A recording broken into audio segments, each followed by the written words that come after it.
El día de hoy me tocó compartir el mensaje, un tema, y el tema que quiero compartirles es acerca de la regeneración y que es el nacimiento, el nuevo nacimiento. Este tema vamos a utilizar la cita base en el libro de Ezequiel, capítulo 36, versículo 25 y 27. El tema que he elegido, hermanos, se llama la regeneración y también es conocido como nuevo nacimiento, como nueva creación. ¿Por qué el tema de regeneración?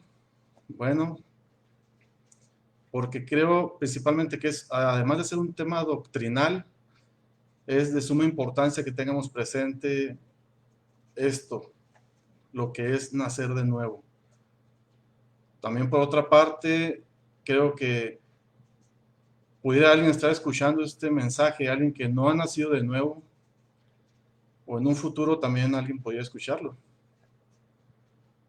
Vamos a iniciar, como les comenté, en el libro de Ezequiel, capítulo 36.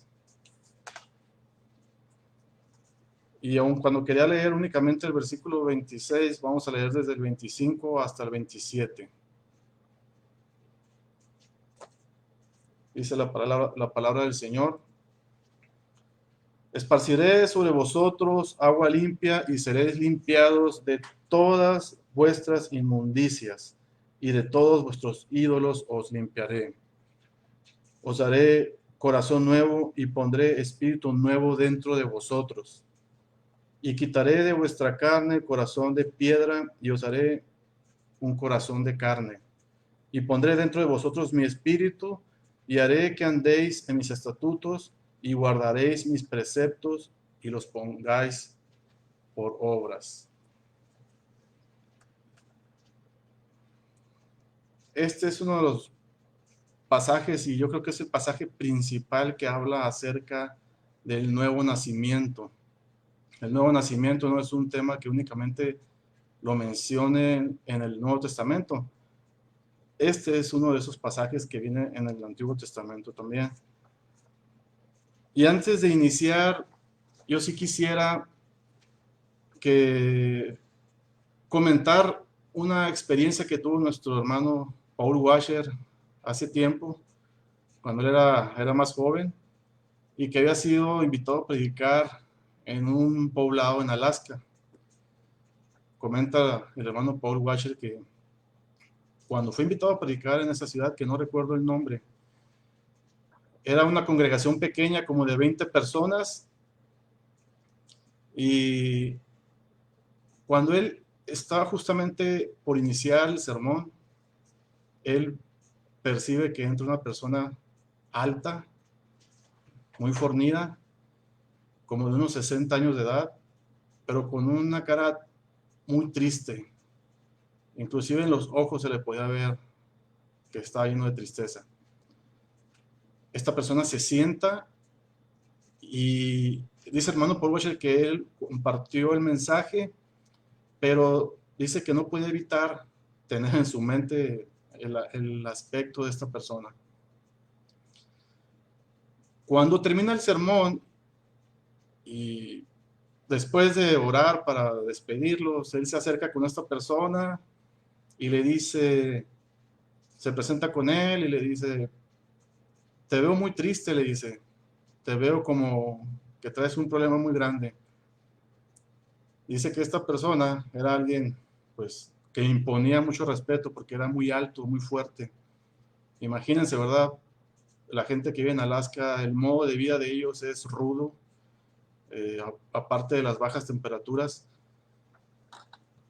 Y dice que la persona, lo único que le respondió fue al sacar de un sobre médico unos resultados acerca del problema de salud que él tenía. En esos resultados, creo que el problema de salud era de los huesos, pero era una enfermedad mortal, no recuerdo exactamente qué era. Y le dice esta persona al hermano Paul Washer, el médico me dice que tengo 2 meses de vida, le dice. Y luego le continúa explicando, todo este tiempo que yo he vivido aquí en este lugar, nunca he temido a nada, le dice. Nunca le he temido ni siquiera a los osos. Es un lugar muy poblado por osos. He aprendido a vivir con eso, dice. Pero esta noticia sí me perturba, le dice. Y me llena de temor. El hermano Paul Washer le dice, mira, mi vuelo sale el día de mañana, le dice. Lo voy a cancelar para estar contigo y te voy a guiar lo que mejor debes hacer, que es conocer a Dios, le dice. Y el hermano Paul Washer le dedicó, bueno, primeramente le pregunta a él qué le había parecido el mensaje. Y este señor le dice, sabes que yo creo en Dios porque cuando era pequeño, alguna vez pues, fui a una iglesia, dice. Yo creo que hay un Dios, pero él hasta ahí llegaba. Entonces, cuando el hermano Paul Washer se ofrece para estar con él y estar guiándolo, mostrándole la opción que él tenía, que era rendirse a Cristo, fue hasta el segundo día, si no me equivoco, que comenta el hermano Paul que ya tenían, pues era el segundo día, ya tenían, pues, sin exagerar, casi 2 horas, que él lo había estado llevando de pasaje en pasaje en toda la Biblia que habla acerca del nuevo nacimiento. Desde el día anterior ya habían empezado y ese día él se centró en un pasaje, el hermano Paul, en el Evangelio de Juan, capítulo 3, versículo 16. El pasaje que dice, porque de tal manera amó Dios al mundo que envió a su Hijo unigénito para que todo aquel que en él crea no se pierda, mas tenga vida eterna. Habían leído ese texto varias veces y le dice el hermano Paul Washer, ¿sí ves lo que dice el texto? Y le dice esta persona, bueno, pues el texto dice que envió a su Hijo, pues yo creo en Dios, le dice. Y le dice el hermano Paul Washer, bueno, vamos a leerlo nuevamente, le dice. Empiézalo a leer tú. Era un texto que habían leído varias veces, y no nada más ese texto, habían leído varios pasajes en la Biblia que habla acerca del nuevo nacimiento, del Evangelio de Cristo.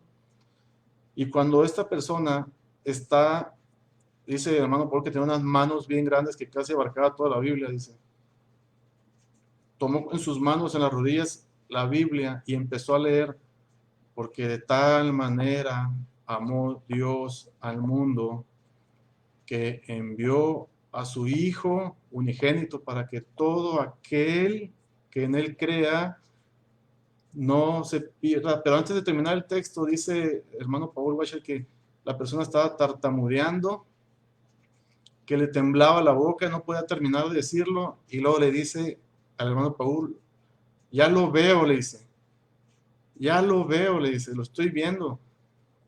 Cristo murió por mí, le dice, para que yo tenga una vida eterna con el Padre.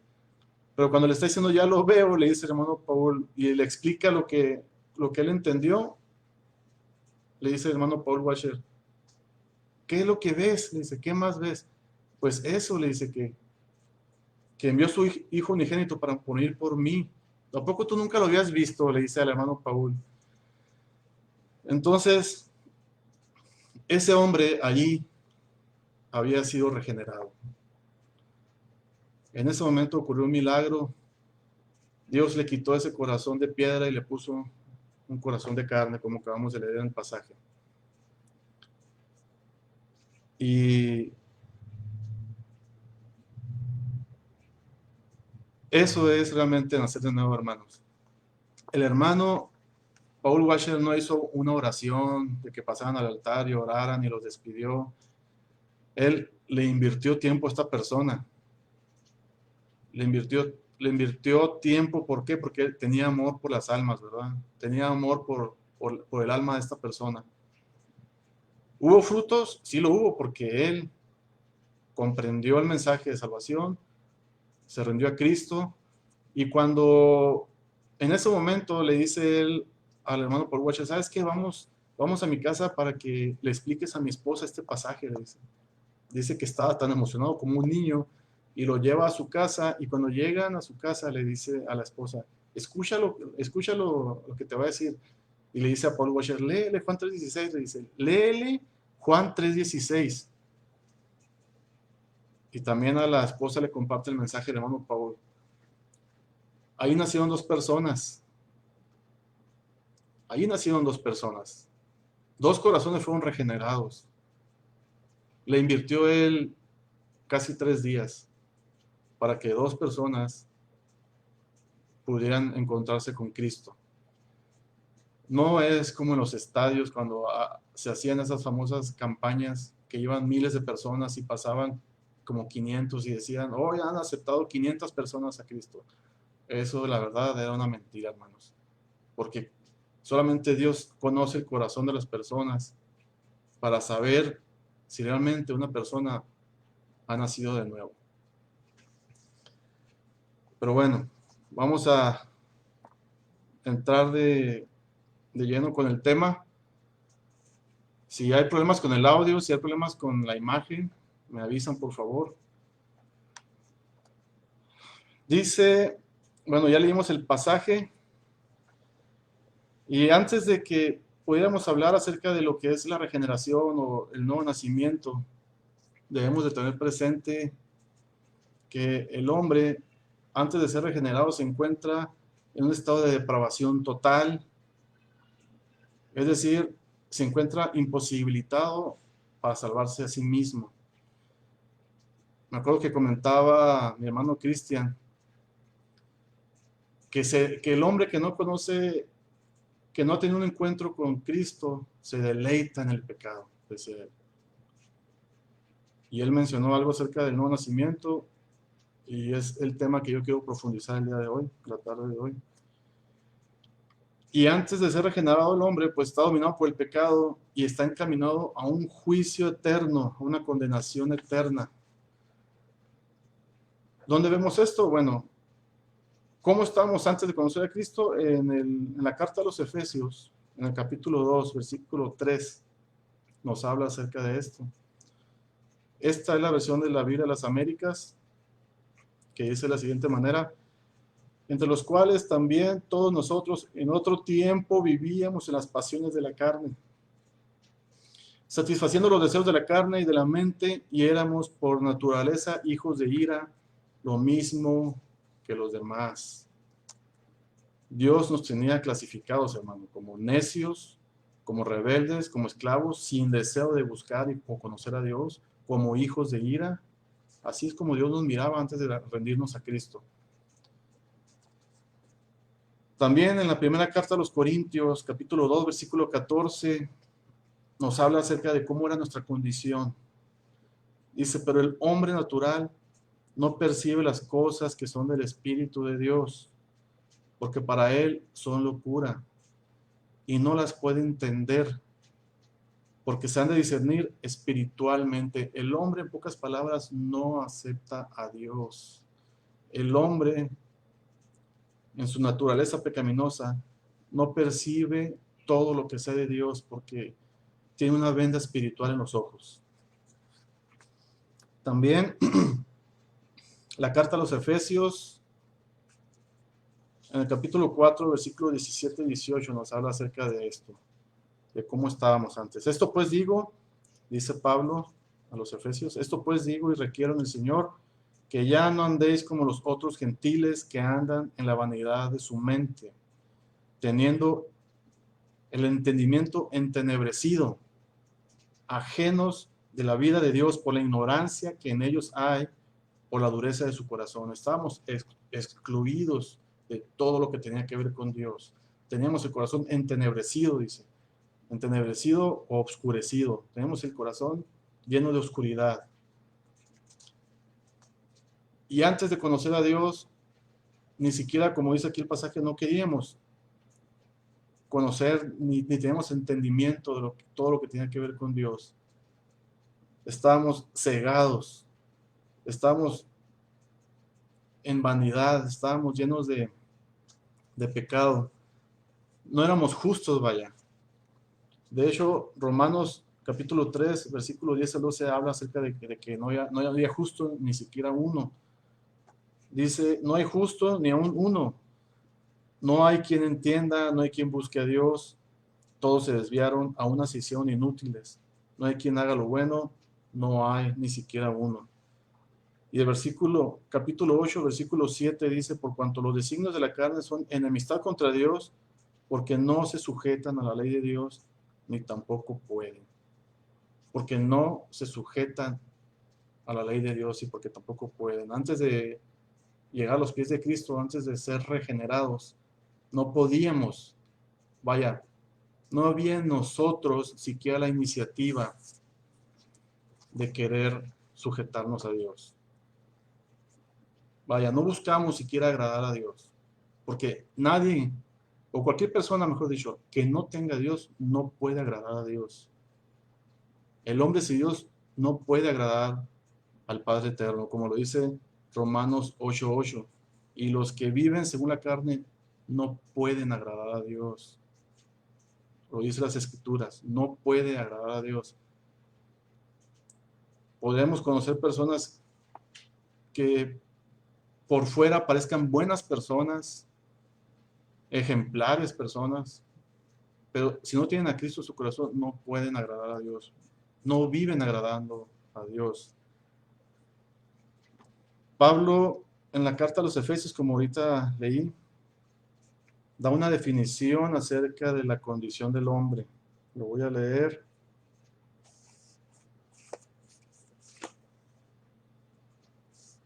Mientras también ustedes búsquenlo ahí donde se encuentran, hermanos.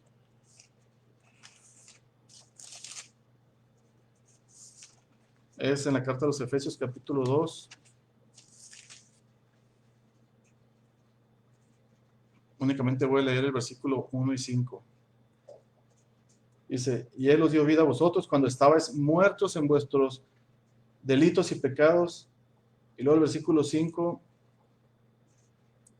4 y 5 dice, pero Dios, que es rico en misericordia, por su gran amor con que nos amó, aun estando nosotros, otra vez dice, muertos en pecados, nos dio vida juntamente con Cristo. Por gracia sois salvos. ¿Cómo es la condición de un muerto? Un muerto es inactivo. Un muerto no puede hacer nada por sí mismo. Así estábamos antes de rendirnos a Cristo, antes de nacer de nuevo. Por eso, cuando alguien quiere relacionarse con Dios, es porque ya Dios estuvo trabajando con él. Una persona muerta espiritualmente es incapaz o es insensible a la voz de Dios, al menos que alguien intervenga desde afuera, y ese alguien es Dios. Entonces, cuando Dios interviene, hay una acción de parte de Él en nosotros. Él produce entendimiento de la verdad del Evangelio en nosotros, produce arrepentimiento y produce fe. Y todo esto es por obra de Dios. Y en esta parte del nuevo nacimiento, el pecador no participa en nada. Todo es por iniciativa de Dios y todo el trabajo lo hace Él. Me acuerdo que comentó nuestro hermano Heriberto que ciertamente el pecador sí hace algo, ¿verdad? Y es aportar el pecado. En el Nuevo Testamento encontré 3 analogías que hacen referencia a lo que es la regeneración. Y una de ellas es en la segunda carta a los Corintios, capítulo 5, versículo 17.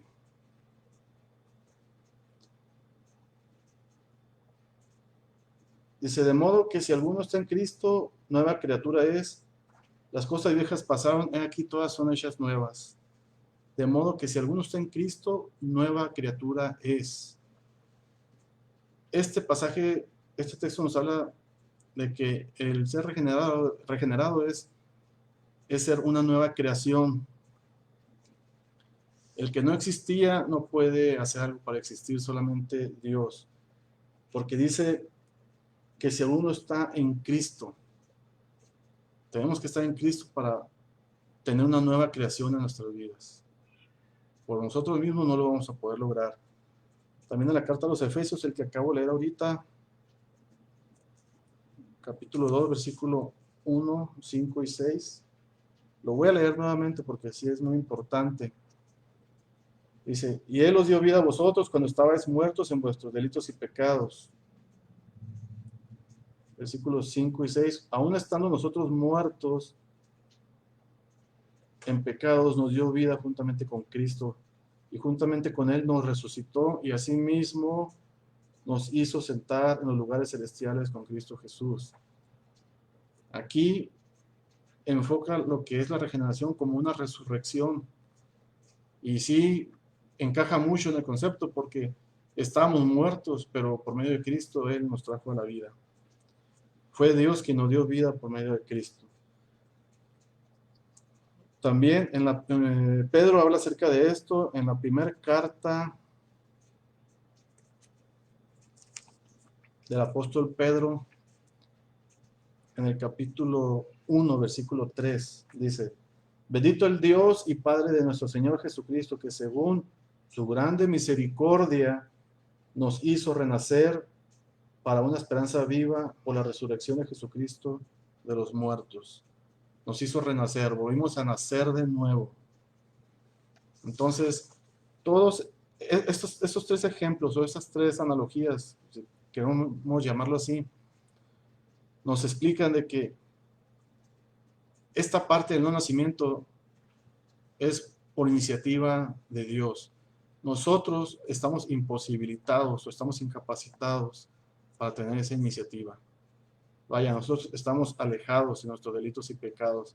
Teníamos la mente corrompida. Nuestro corazón era un corazón de piedra.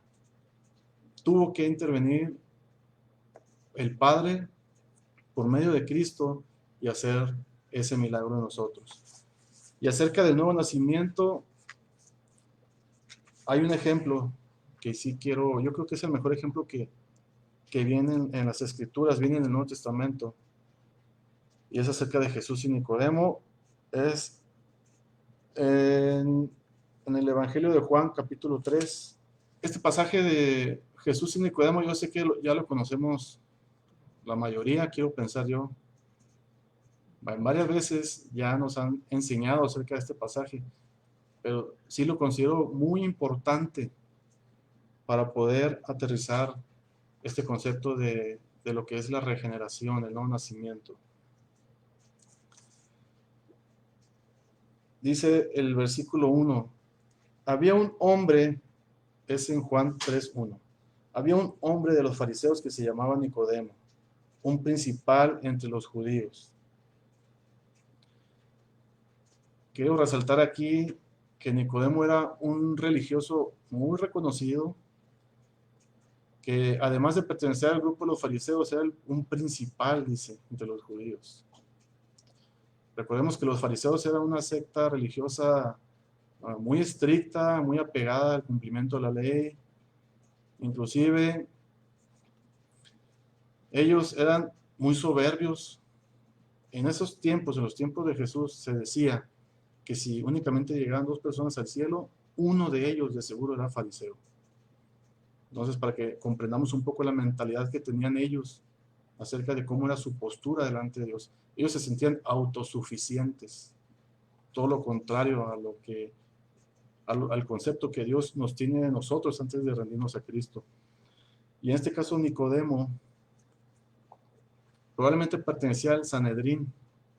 El Sanedrín era una asamblea que hacía la función de juez en el pueblo judío. Y seguramente él pertenecía a ese grupo debido al reconocimiento que él tenía en el pueblo judío. Pero Nicodemo pienso yo que era un poco diferente. Seguramente sí era algo orgulloso, pero no, pero había algo en él que todavía podía ser transformado, por lo que mencionan en el versículo 2. Este vino a Jesús de noche y le dijo: Rabí, sabemos que has venido de Dios como maestro. Nicodemo reconocía que Jesús era maestro y que venía de Dios, lo que el resto de los fariseos no hacían. Y continúa diciendo: porque nadie puede hacer estas señales que tú haces si no está Dios con él. Nicodemo se acerca a Jesús de noche, como lo indica el versículo 2, porque, como dije, pertenecía al grupo de los fariseos, y el grupo de los fariseos y los escribas estaban siempre atacando a Jesús, viendo en qué se equivocaba. Entonces seguramente hubiera sido muy ofensivo para el grupo de los fariseos que vieran que Nicodemo se acercaba con Jesús. De ahí que él se acercó de noche para que nadie lo viera. Él quería pasar desapercibido.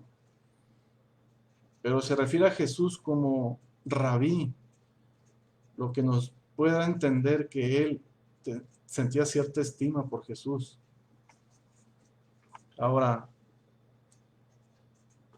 Nicodemo tenía presente que Jesús era un fuera de serie, que no había nadie como él. De ahí que se acerca con él, ¿verdad? Aunque lo hizo de noche, pero se acercó con Jesús. Y Nicodemo se acerca porque tenía dudas en su corazón. Y una de ellas era acerca de cómo alcanzar la salvación. Y esto nos lo explica porque cuando él llega, con lo que vimos en el versículo 2, y que le dice que sabe que viene de Dios, que es maestro, la respuesta de Jesús es esta. Dice el versículo 3. Respondió Jesús y le dijo: de cierto te digo, que el que no naciere de nuevo no puede ver el reino de Dios.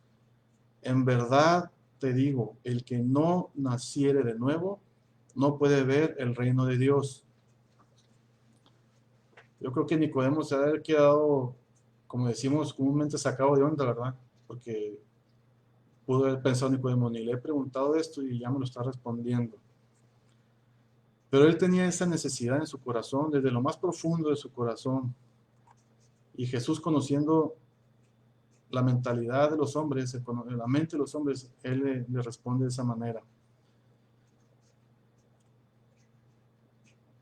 Jesús le dice que nadie puede entrar al reino de Dios a menos que nazca de nuevo. Y Nicodemo, a pesar de que era un líder religioso entre los judíos, él no conocía esta parte. Nicodemo desconocía cómo llegar a Dios, aun y cuando tenía un pleno conocimiento del Antiguo Testamento. Y actualmente hay líderes religiosos que no saben cómo guiar a otros con Dios. Y no solo me refiero a los líderes de las iglesias populares, sino también, tristemente, entre los líderes de las iglesias cristianas.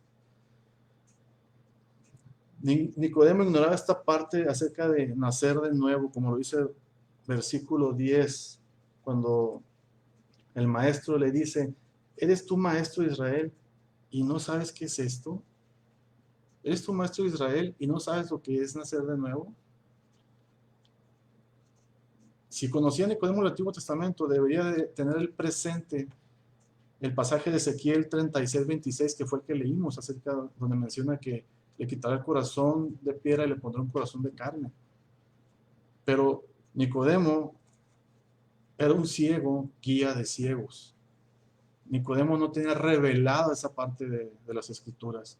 Tenía una venda espiritual en los ojos. En el versículo 6, Jesús le dice: lo que es nacido de la carne, carne es, y lo que es nacido del Espíritu, Espíritu es.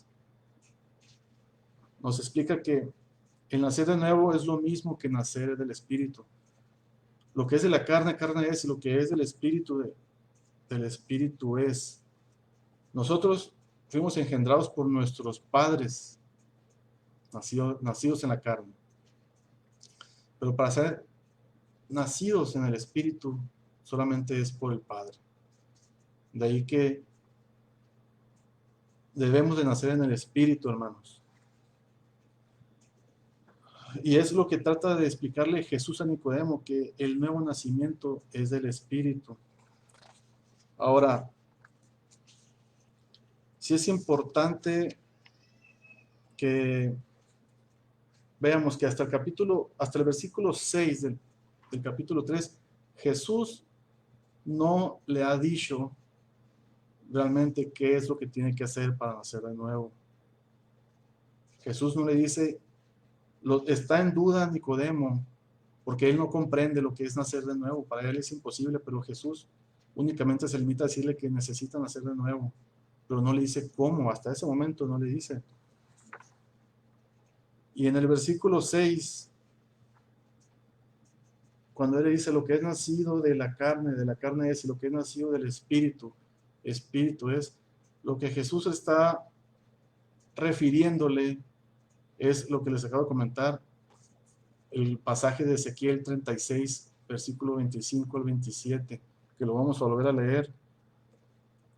Dice el versículo 25 de Ezequiel 36, esparciré sobre vosotros agua limpia, y seréis limpiados de todas vuestras inmundicias, y de todos vuestros ídolos os limpiaré.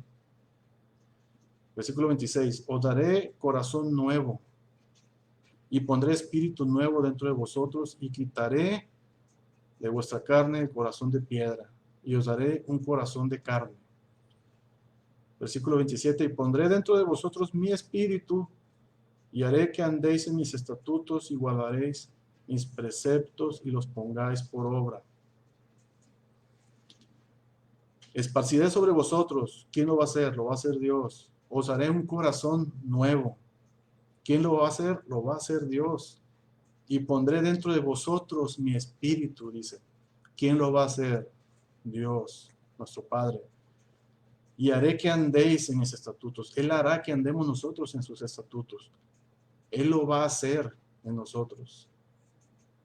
No vamos nosotros a poder hacer nada, hermanos. Estamos imposibilitados. Este pasaje habla de la vida nueva, de la transformación de un pecador a vida por medio del Espíritu. Habla de la regeneración soberana actuando en el hombre. Nicodemo nació en el pueblo judío. Cuando a los niños de 13 años, si no me equivoco, cuando celebran el Bar Mitzvah, o sea, uno de los requisitos es que conozcan la ley, y no solamente que la conozcan, que la sepan de memoria. Entonces, Nicodemo no era salvo porque no tenía el Espíritu Santo, y él necesitaba ser regenerado por la intervención de Dios. Ahora, en el pasaje, en el versículo número 8, Jesús continúa diciéndole, el viento sopla de donde quiere y oyes su sonido, mas ni sabes de dónde viene ni a dónde va. Así es todo aquel que es nacido del Espíritu. Aquí la palabra viento, la palabra original en griego, se refiere a neuma, que significa tanto viento como espíritu. Entonces aquí lo que le está diciendo Jesús a Nicodemo, que nadie puede controlar el viento. Lo mismo que el Espíritu Santo, nadie lo puede controlar. Él hace su obra regeneradora en donde Él quiere. Es lo que le está tratando de decir en el versículo 8. Ahora, podemos pensar que Nicodemo hasta aquí está perdido. No sé, nosotros sabemos cómo se desenlaza este pasaje, pero seguramente Nicodemo se sentía pues confundido, perdido. Podría decirle Jesús, perdón, ¿sabes qué, Nicodemo? Cuando nazcas de nuevo, te explico acerca del nuevo nacimiento. Se escucha contradictorio, pero tenía que nacer Nicodemo de nuevo para que se le quitara la venda de los ojos y pudiera él comprender todo lo que Jesús le estaba diciendo. Ahora, Jesús no lo deja así. El maestro tuvo misericordia de él y continuó evangelizándolo. Qué mejor que ser evangelizado por Cristo? Qué bendición tuvo Nicodemo de poder recibir el evangelio por medio de Cristo. Aunque muchos no lo aceptaron, como Judas el traidor y tanta gente a la que él discipuló, ¿verdad? Pero Jesús, el Maestro, él mismo lo está evangelizando. Y para ello quiero que leamos el versículo 14 y 15 del mismo capítulo 3. Dice, y como Moisés levantó la serpiente en el desierto, así es necesario que el Hijo del Hombre sea levantado, para que todo aquel que en él cree no se pierda, mas tenga vida eterna. Estos versículos, estos dos versículos presentan el Evangelio de Jesucristo. Y es la respuesta al corazón de Nicodemo. Entonces, cuando nosotros nos enfrentemos a una persona como Nicodemo, ¿qué es lo que tenemos que hacer? Tenemos que hacer lo que está haciendo Jesús en este pasaje, ¿verdad? Solo presentar el Evangelio y el Espíritu Santo va a hacer todo el trabajo. Dios es el que mueve a la persona a creer. Nosotros presentamos el Evangelio a la persona que no ha nacido de nuevo y el Espíritu Santo los convence de pecado, los lleva a la fe por medio de su gracia, de su Espíritu Santo. No manipulamos los sentimientos, no tratamos de manipular esa parte porque entonces sí estaríamos nosotros estorbando lo que realmente el Espíritu Santo hace. Nuestra responsabilidad como creyentes únicamente es exaltar a Jesucristo cuando presentamos el Evangelio, hermanos. Es lo único que hacemos. Y la regeneración, esa nueva vida es de parte de Dios. Nuestra parte únicamente es proclamar el Evangelio.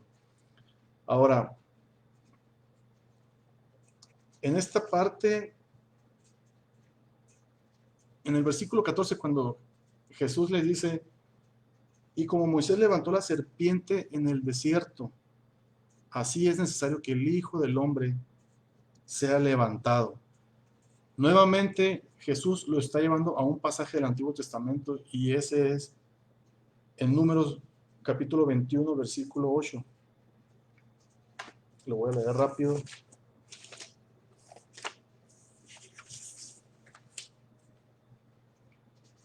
En alguna ocasión ya se los había mencionado, también nuestro hermano Gilberto ya lo ha mencionado. Dice Números 21, 8, dice, y Jehová dijo a Moisés, hazte de una serpiente y ponla sobre un asta, y cualquiera que fuere mordido y mirare a ella, vivirá. Y cualquiera que fuere mordido y mirare a ella, vivirá. Así rápido lo explico. Recordemos que en este pasaje del capítulo 21 de Números, del versículo 4 al versículo 9, nos habla acerca de que el pueblo judío estaba murmurando contra Dios, estaban quejándose, en pocas palabras. Y la murmuración y la queja era de, ¿por qué nos vino a traer este desierto para morirnos de sed? Estábamos mejor en Egipto, no nos faltaba nada. Con esa actitud que ellos tenían, estaban dando a entender que Jesús era un mentiroso, porque, Dios era un mentiroso. ¿Por qué? Porque no estaban confiando en lo que Dios les prometió. Y todo eso llegó a los oídos de Dios y les manda serpientes venenosas, mortales, y empezaron a morir algunos de ellos, pero se arrepienten de lo que hicieron, le piden a Moisés que intervenga por ellos, que interceda por ellos, y Dios, por medio de Moisés, da indicaciones que pongan en un asta una serpiente de bronce, para que todo aquel que vea esa serpiente sea sanado de la mordedura. Era un acto de corrección, no de prevención. Si miraban la serpiente, no estaban inmunes a la mordedura. Esto era una vez que eran mordidos, miraban la serpiente y eran sanados. Ese es el pasaje que Jesús le vino a recordar a Nicodemo. no sé, con mis palabras lo explicaré de la siguiente manera yo, diciéndole Jesús a Nicodemo, Nicodemo, ¿te acuerdas cuando Moisés levantó en un asta una serpiente de bronce? Moisés representaba al pueblo judío, el líder religioso que levantó un asta para que todos aquellos que fueron mordidos miraran a la serpiente y fueran sanados. Nicodemo, así es necesario que el Hijo del Hombre sea levantado por los líderes religiosos del pueblo de Israel, que son los fariseos, para que el Hijo del Hombre muera por los pecados de todos, a todos los que lo acepten. Ciertamente la serpiente lo sanaba de esa mordedura mortal, pero Jesús, cuando lo vemos a Él, somos sanados en el corazón, somos sanados de una muerte eterna. Los judíos de aquel pasaje que vieron a esa serpiente de bronce, que han sido mordidos, todos murieron. Muchos de ellos no entraron a la tierra prometida. Pero nosotros, cuando vemos a Cristo y creemos en ese sacrificio perfecto que Él hizo, y nos humillamos a los pies de Él, venimos a obtener una vida eterna en la gloria con el Padre por medio de Cristo. Esa relación, Nicodemo todavía no la podía ver porque Cristo aún no era crucificado. Pero más adelante, al final, Nicodemo se da cuenta, ¿verdad? Cuando Cristo es sepultado. Entonces, sí es importante resaltar esa parte, ¿verdad? Ese milagro que hizo Dios por medio de ese símbolo de la serpiente de bronce era simplemente una sombra de lo que iba a venir. Y esa era sombra de Cristo, de alguna manera ejemplificando lo que iba a pasar más adelante, ejemplificando la venida del verdadero Salvador. Entonces, Jesús le muestra a Nicodemo cómo puede nacer de nuevo. Pero en ese momento él todavía no lo había visto, ¿verdad?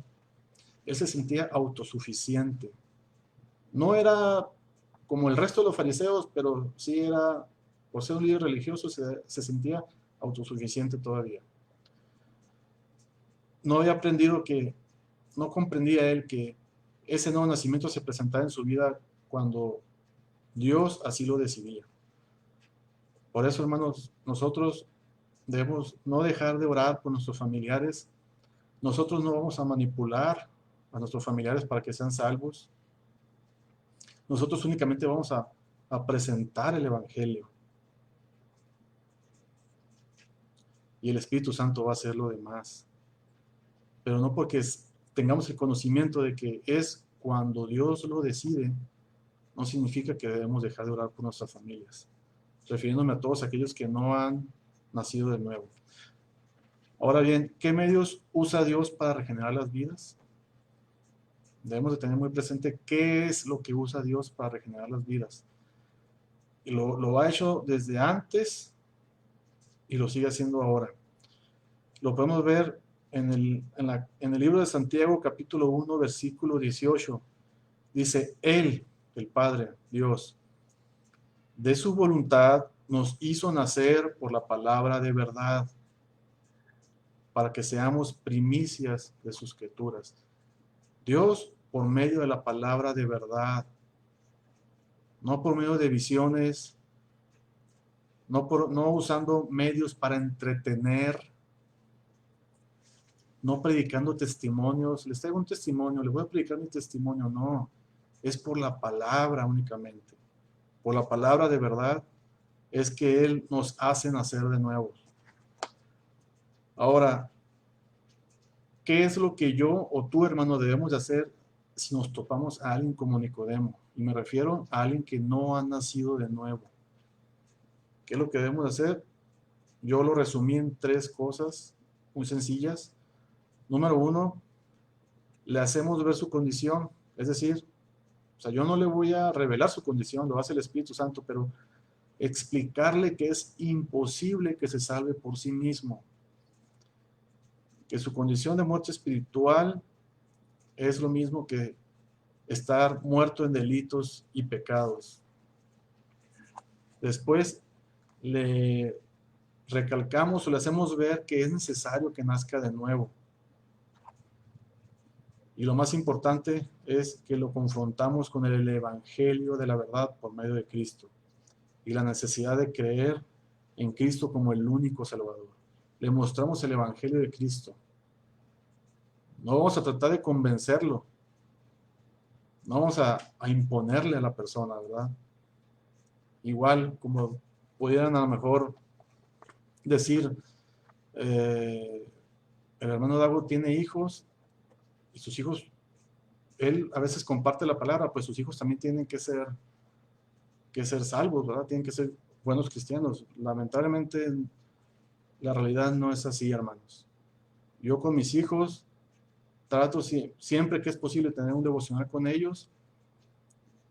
Como mi responsabilidad como líder de este hogar, mi responsabilidad como el padre, el varón de este hogar es enseñarles el evangelio, mostrarles la palabra tal y como realmente es. Pero yo no los voy a salvar. Yo no voy a convencerlos de su pecado. Yo no les voy a quitar esa venda espiritual que tienen en sus ojos. Eso lo va a hacer únicamente el Espíritu Santo. Él les va a remover esa ceguera espiritual en su momento cuando Él diga, no cuando yo lo diga, hermanos. Entonces, es por medio de la palabra de verdad. Y Pablo, al igual que Pedro, mencionan esta parte acerca de la palabra de verdad. Pablo lo menciona en el libro, en la carta a los Efesios, capítulo 1, versículo 13, dice: en él también vosotros, habiendo oído la palabra de verdad, el evangelio de vuestra salvación, y habiendo creído en él, fuiste sellados con el Espíritu Santo de la promesa. Colosenses capítulo 1, versículo 5 dice: a causa de la esperanza que os está guardada en los cielos, de la cual ya habéis oído por la palabra verdadera del evangelio.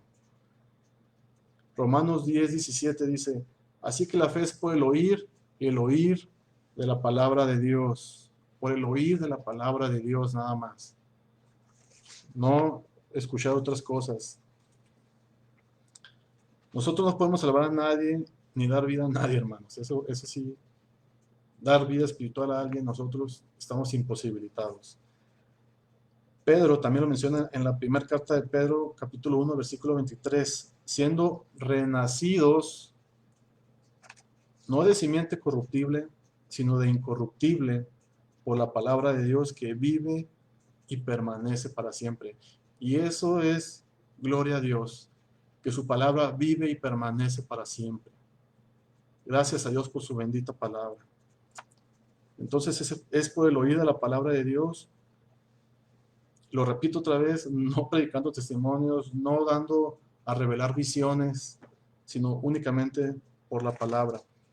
Ahora, ¿por qué es que Dios regenera? Ya casi voy a terminar. ¿Por qué Dios hace ese proceso de regenerar o ese milagro de regenerar en la persona? Voy a leer nuevamente Santiago 1:18. Dice: Él de su voluntad, Él nos hizo nacer por la palabra de verdad para que seamos primicias de sus criaturas.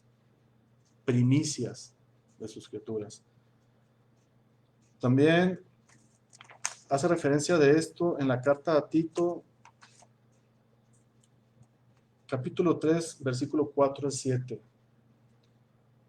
Y este está muy interesante también, dice: pero cuando se manifestó la bondad de Dios nuestro Salvador y su amor para con los hombres, nos salvó no por obras de justicia que nosotros hubiéramos hecho, sino por su misericordia y por el lavamiento de la regeneración y por la renovación en el Espíritu Santo, el cual derramó en nosotros abundantemente por Cristo Jesús nuestro Salvador, para que justificados por su gracia viniésemos a ser herederos conforme a la esperanza de la vida eterna. ¿Con qué propósito Dios nos regenera? porque nos quiere hacer herederos de una vida eterna junto con Él, porque quiere que seamos sus primicias. Ahora, ¿qué son las primicias? Por si alguien no está muy familiarizado con el término, Éxodo 23:16 habla acerca de las fiestas de la siega, y en esa fiesta tenían que traer las primicias como ofrenda, los primeros frutos, lo mejor, lo primero y lo mejor de los frutos. En Deuteronomio 18:4 habla acerca de las primicias del grano, del aceite, del vino, de la lana de la oveja. Era lo mejor, lo primero de todos esos frutos, de esos productos. Era lo primero, lo mejor, hermanos. Entonces, Él quiere que para Él seamos lo mejor, ¿verdad? Quiere llevarnos a su gloria con Él, pero tenemos que ser regenerados. Quiere llevarnos que estemos una eternidad junto con Él. Quiere que nos gocemos con todo lo que Él tiene para nosotros. Quiere que pasemos una vida eterna a su lado. Una vida eterna, hermanos. Esta vida, comparada con la eternidad, ni a milésimas, ni a fracciones de segundos llega.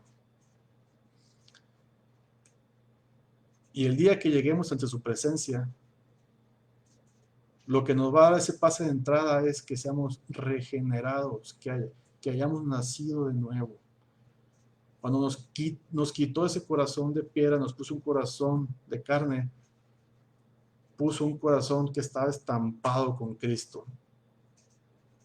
Y una semilla que fue creciendo en nosotros, que ese es Cristo. Que conforme nosotros conocemos más de su palabra, conforme nos dejamos moldear nuestras vidas de acuerdo a la voluntad de Él, Él va formando en nosotros a Cristo, a ese ser precioso que Él envió a este mundo a morir por nuestros pecados. Pues al reflejar a Cristo, y ese va a ser nuestro pase de entrada a la vida eterna, reflejar a Cristo cuando entremos y estemos en su presencia. De ahí que Él nos va a recibir con amor por una eternidad. Entonces, ¿qué debo hacer? ¿Qué debes hacer tú, hermano? ¿Qué debo hacer yo? Debemos postrarnos a Dios y dar gracias por habernos regenerado,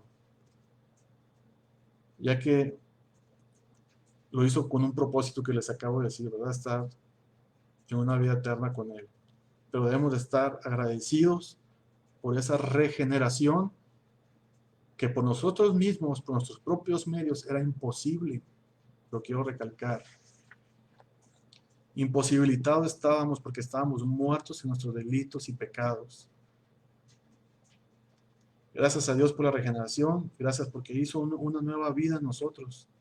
Y también, cuando has nacido de nuevo, mi hermano, yo quiero decirte que ya no pienses en tu vida anterior. Me refiero a que en esos pecados que cometiste, lo que hayas cometido, porque Él perdona a todos, perdona al asesino, perdona al mentiroso, al chismoso, al que robaba, al que cometía adulterio, al que miraba pornografía, al que se la mantenía continuamente ofendiendo a los demás, y tantas cosas que hay en el corazón de aquel que está en pecado, que no terminaríamos de decirlas. No, que no venga a tu mente todo eso. Él ha hecho una nueva creación en tu vida. Ahora enfócate en que Él continúe haciendo ese proceso de mejora en tu vida. Dios les bendiga, hermano, los dejo. Nos veremos pronto cuando el Señor así lo decida. Reciban un abrazo de mi parte, de mi esposa. Estamos en contacto, Señor, hermanos. Dios les bendiga. Amén.